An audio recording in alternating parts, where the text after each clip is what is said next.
అందరికీ నమస్కారం. ఆరోగ్యం కోసం కొంచెం సమయం తీసుకొని తప్పకుండా తెలుసుకోండి ఈ విషయాలను. సూర్యోదయం అయ్యాక 7 గంటల నుండి 10 గంటల వరకు మధ్యలో 1 గంట అయినా లేదా కనీసం 20 నిమిషాలైనా ఎండలో ఉండండి. అందుతుంది. తక్కువగా మాట్లాడే మనుషులు చాలా తెలివైన వారు. ఎక్కువగా ఆలోచిస్తారు. వీళ్ళ బ్రెయిన్ బాగా పనిచేస్తుంది. ఎక్కువగా ఆలోచిస్తే ఆరోగ్య సమస్యలు కానీ వస్తాయి. మధ్యాహ్నం భోజనంలో పెరుగు ఎక్కువగా వాడకూడదు. పెరుగు ఒంటికి పడని వారు వాడకూడదు. పడేవాళ్ళు తినవచ్చు. పడని వారు మజ్జిగను వాడాలి. రాత్రి భోజనంలో పెరుగు అసలు తినకపోవడం.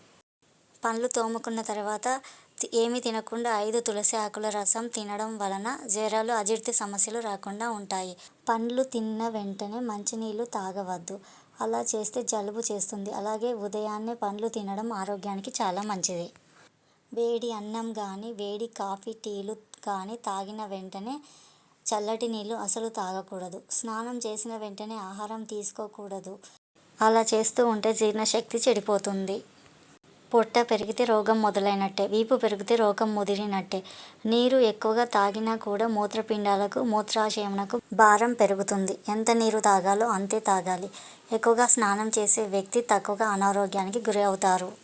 ముఖంపై మచ్చలు పోవడానికి టమాటా కోసి ఆ రసం మచ్చలపై రాసుకోవాలి.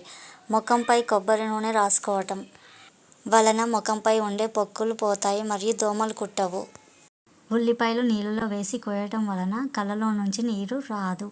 ఎక్కువ ఆకలి వేసినప్పుడు భోజనం చేస్తే శరీరానికి బలం వస్తుంది. పొట్ట బలంతో నిద్రించడం వల్ల మనిషి త్వరగా ముసలివారు అవుతారంట. రోజు పెరుగు తినడం వల్ల మూత్ర సంబంధిత సమస్యలు రాకుండా ఉంటాయి. నిమ్మకాయ, పుదీనా రసం కలుపుకొని తాగితే మలబద్ధకం రాకుండా ఉంటుంది. అలాగే మరొక పద్ధతి, కొంచెం బెల్లము, కొంచెం శొంఠి కలుపుకొని ఉదయాన్నే తినడం వల్ల మలబద్ధక సమస్య తీరిపోతుంది. చెప్పులు లేకుండా నడవడం వల్ల ఆరోగ్యానికి మంచిది.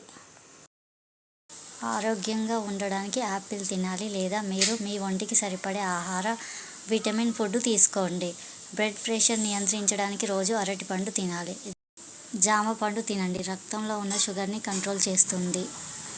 సీజన్లో వచ్చే పండ్లను, ఒంటికి సరిపడే పండ్లను తినండి. ఇది ఆరోగ్యానికి చాలా మంచిది. ఈ వీడియో నచ్చితే లైక్ చేయండి, షేర్ చేయండి, సబ్స్క్రైబ్ చేయండి, కామెంట్ చేయడం మాత్రం మర్చిపోకండి. ఇలాంటి మరొక మంచి వీడియోతో మళ్ళీ కలుద్దాం. అంతవరకు అందరికీ జై శ్రీరామ్. ఈ వీడియో మొత్తం చూసినందుకు ధన్యవాదాలు.